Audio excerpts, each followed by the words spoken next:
सोलापुरातील प्रचार सभेतून भाजप आमदारांना थेट महसूल मंत्र्यांना फोन लावलाय। B2 प्रवर्गातील जमिनीचा प्रश्न मार्गी लावण्यासाठी हा फोन करण्यात आलाय। प्रचार सभेतून आमदार देवेंद्र कोठेंचा महसूल मंत्री बावनकुळेंना फोन गेलाय।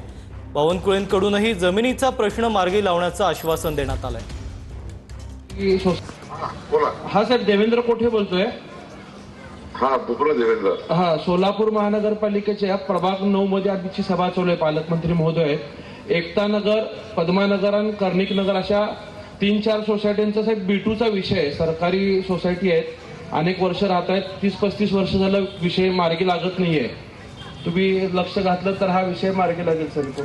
खरं तर माननीय देवेंद्र कोठेजींनी विधिमंडळामध्ये 2-3दा हा विषय मांडला आणि कर्णिक नगर, एकता नगर आणि दुसऱ्याही प्रभागातल्या जमिनी ज्या B2 मध्ये आहेत त्या B2 मधल्या जमिनी फ्री होल्ड करून आपल्या तिथे राहणाऱ्या जनतेच्या नावाने, नागरिकाच्या नावाने करून देणे हा विषय सरकारकडे आहे। मी राज्याचा महसूल मंत्री म्हणून आपल्याला वचन देतो की मी मंत्रिमंडळासमोर जाऊन या सर्व जमिनी तिथल्या नागरिकाच्या नावाने करून देण्याची योजना तयार करीन आणि आपल्या सर्व जमिनी फ्री होल्ड करून आपल्या नावाने करून देण्याची योजना मी तातडीने